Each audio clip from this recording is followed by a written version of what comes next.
Comment survivre dans un contexte de crise et d'inflation, voire même profiter de ce contexte? C'est ce que nous allons voir aujourd'hui en plusieurs étapes que je vais vous définir tout de suite. On le sait, on va avoir des temps difficiles devant nous. Donc les temps difficiles créent des hommes forts. Les hommes forts, hommes avec un grand H, bien sûr ça inclut aussi les dames. Donc les temps difficiles créent des hommes forts, les hommes forts créent des temps faciles, les temps faciles créent des hommes faibles, et les hommes faibles créent des moments du temps difficile qui recréent des hommes forts, etc., etc.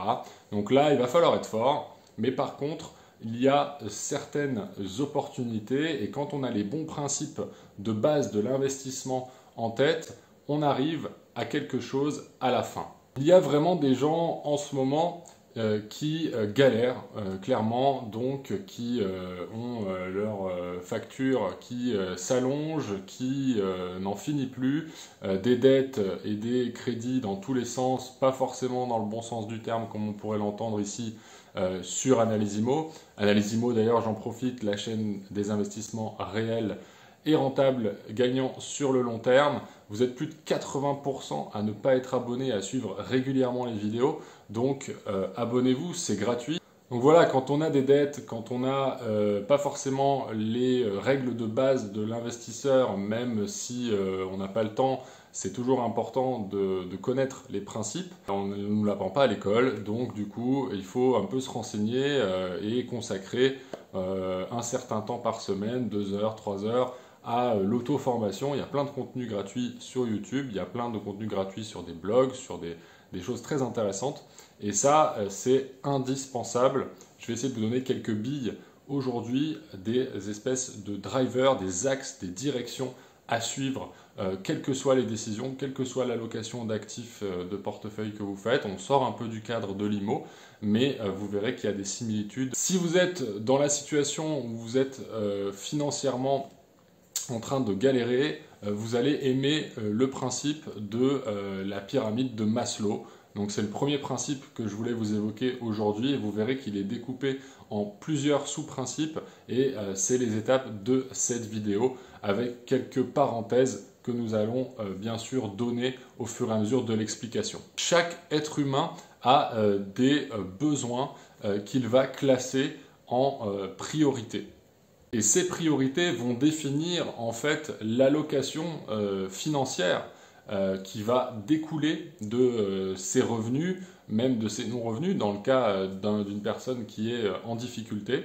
Et plus on est en difficulté, plus on a tendance à creuser un trou, alors qu'il faudrait justement stopper l'hémorragie et repartir sur la base, retrouver les principes de base. Donc c'est pour ça que c'est important de comprendre la base de la pyramide de Maslow, et ensuite de pouvoir s'extraire. On est souvent, quand on est en difficulté financière, on se sent souvent acculé, on se sent souvent étouffé. Et donc là, l'idée, c'est de reprendre en main son destin et sa liberté financière avant tout. Alors, bien sûr, ça ne se fait pas du jour au lendemain. Quand on a beaucoup de dettes, malheureusement, eh bien, il faut la payer. Je parle bien sûr des crédits à la consommation, hein, pas de la dette à taux fixe qui rapporte du cash flow en immobilier. En fait, on n'a pas le choix. Il faut d'abord pouvoir s'en sortir pour se payer soi-même avec son salaire, et ensuite payer les dépenses courantes, payer les factures, payer les besoins de la famille, etc. Et ensuite, on peut analyser point par point où les dépenses sont à couper, où les dépenses sont à améliorer, et on peut établir un budget d'investissement, ne serait-ce que 50 € par mois. Et bien, sur 10-20 ans, vous faites un énorme bond par rapport aux gens qui ne font rien. Exemple pratique pour vous illustrer, peu importe votre salaire, vous prenez 5 à 10% et vous le mettez sur un autre compte. Comme ça, vous ne voyez pas l'argent. Dès qu'il arrive sur le compte, il est basculé sur un autre, un compte gratuit, avec les néobanques par exemple, il y en a plein. Et vous ne regardez pas, vous avez un salaire qui est 5 à 10% dégrévé. Alors je sais que c'est difficile pour les gens qui sont au SMIC, mais peut-être que les gens qui sont au SMIC, il faut qu'ils regardent un peu s'ils peuvent vivre moins cher, et je sais que c'est difficile. Alors vivre à Paris avec un SMIC, c'est impossible par exemple, mais vivre dans une plus petite ville, c'est possible. Maintenant, il faut trouver du travail, etc.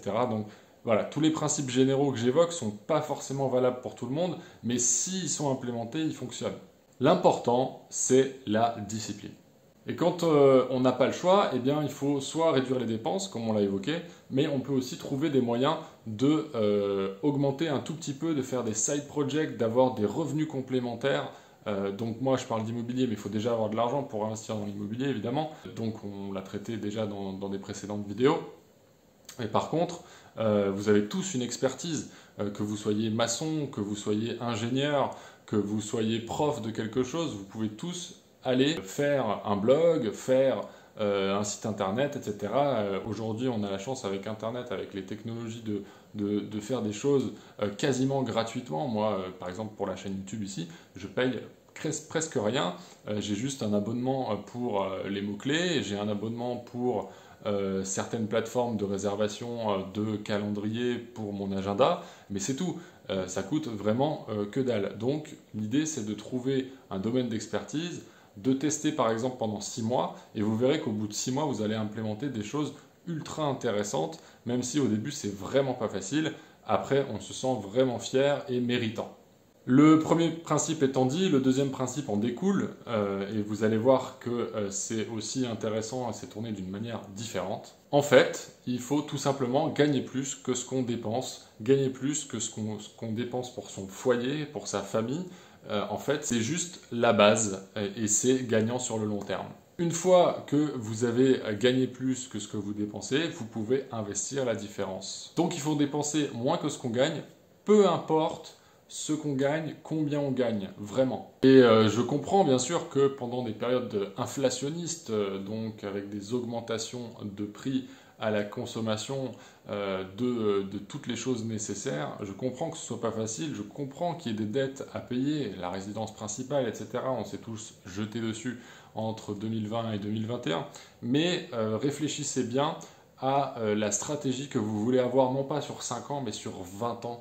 Et là, vous allez voir que tout devient clair. Donc, principe numéro 1, se payer en premier. Principe numéro 2, dépenser moins que ce qu'on gagne. Et maintenant, le principe numéro 3 que tout le monde attend, c'est de savoir ce qu'est l'argent. L'argent, en fait, c'est pas des sommes avec des zéros sur un compte bancaire ou des billets en papier dans une poche. En fait, l'argent, c'est ce qui va permettre d'échanger, c'est un moyen d'échange contre des biens et des services. Alors pourquoi argent ? Argent, à la base, c'était la matière, l'argent. Les pièces de monnaie étaient faites en argent. Il y avait aussi des pièces d'or qui avaient plus de valeur, plus de rareté, etc. Mais les pièces d'argent étaient échangées. Et pourquoi on avait confiance en cette monnaie ? C'est parce qu'elle gardait non seulement sa valeur sur le temps, elle était la même partout dans le monde. On savait qu'une once d'argent, ça avait un poids certain, etc., etc. Donc en fait, l'argent, c'est le patrimoine, c'est la santé financière. C'est pas uniquement une somme qui sert à payer son loyer, payer ses factures, etc. Donc ça, une fois qu'on a compris ça, déjà on a fait un énorme bond en avant. En fait, les monnaies légales se dévaluent de plus en plus et c'est ce qu'on appelle l'inflation communément comme étant la montée et l'augmentation des prix, mais en fait c'est la dévaluation monétaire. Et c'est pas nouveau. Depuis la création de l'euro, depuis la création du dollar, on a des dévaluations qui sont extrêmes. En fait, avec 100 dollars à l'époque de la création de la Banque fédérale américaine, donc la Banque centrale américaine, on avait 100 égale 100, et puis en plus c'était supporté par de l'or physique, donc quelque chose qui avait une valeur intrinsèque. Aujourd'hui, en presque 100 ans, du coup, on a divisé cette valeur. Aujourd'hui, les 100 dollars de l'époque ne valent plus que moins de 1 dollar. Vous vous rendez compte qu'à ce moment-là, la monnaie légale, c'est très bien pour les échanges très rapides et pour les transactions de tous les jours, car c'est facile à transporter, etc. Mais par contre, ce n'est pas quelque chose sur lequel on peut, tous les mois, tous les ans et tous les 10 ans, regarder et dire « Ah, bah là, je suis passé de 20 000 à 50 000 euros de patrimoine. » Oui, mais si c'est en 10 ans, en fait, la dévaluation monétaire, entre-temps, a grignoté le patrimoine et en fait, c'est comme si vous aviez stagné. Donc, il faut toujours avoir des éléments de comparaison.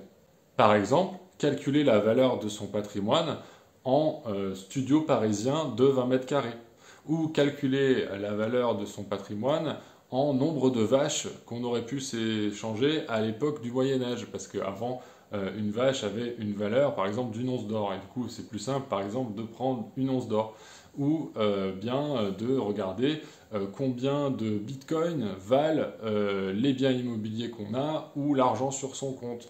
Et comme ça, à titre de comparaison, on compare les actifs entre eux et on commence à jouer avec la monnaie.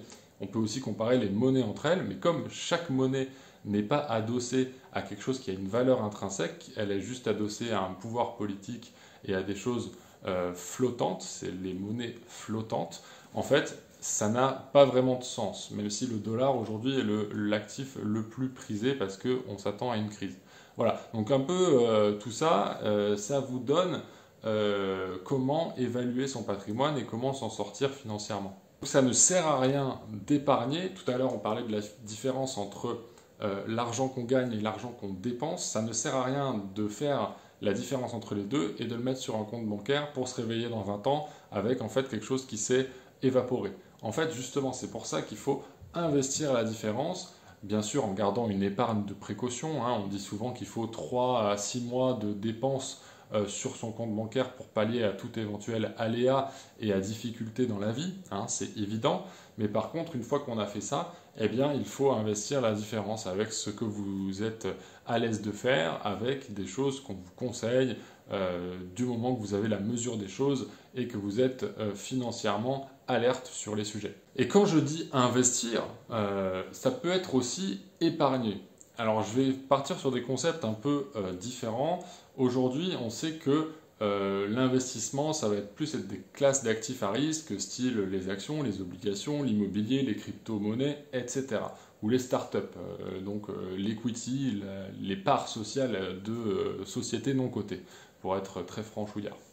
Mais épargner, si on part du principe qu'une monnaie légale est adossée à rien du tout, c'est-à-dire qu'elle peut s'effondrer du jour au lendemain, et petit à petit ou d'un coup, ça dépendra de pas mal de facteurs, mais en fait on pourrait avoir une épargne en quelque chose qui a fait ses preuves sur les millénaires précédents, par exemple des pièces d'or, ça peut être intéressant.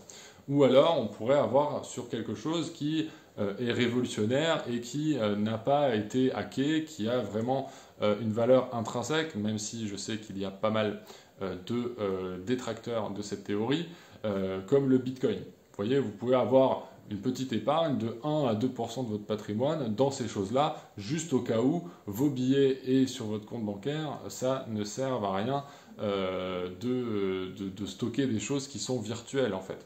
Donc c'est pour ça.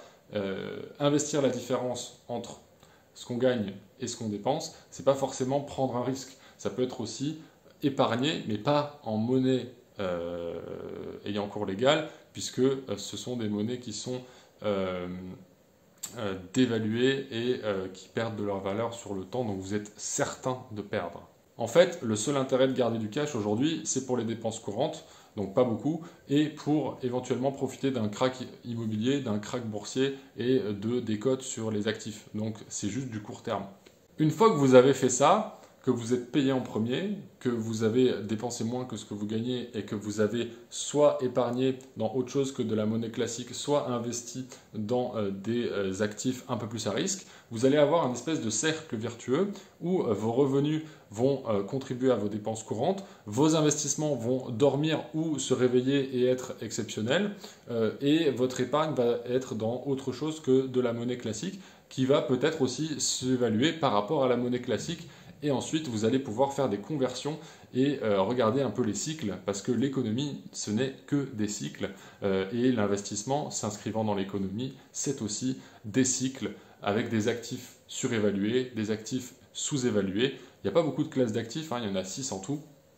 Donc les actions, les obligations, les sociétés non cotées, l'immobilier, les matières premières et le cash. Donc forcément, ça, c'est quelque chose, vous savez, si l'immobilier est surévalué, si les actions sont surévaluées, si le cash perd de sa valeur, etc. Et vous pouvez naviguer là-dedans, et c'est ça que je trouve ultra passionnant dans l'investissement, et c'est surtout quelque chose qui est indispensable pour survivre aux crises qui arrivent et à la période inflationniste, peut-être passagère, mais peut-être aussi plus long terme que l'on entreaperçoit en ce moment.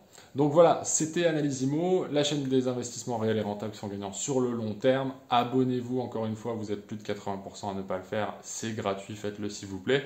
Et puis si vous avez envie de regarder une autre vidéo de la chaîne, il y en a une qui va s'afficher quelque part par là, je suis sûr qu'elle vous intéressera. Merci à tous, c'était Analysimo, je vous dis à bientôt, ciao.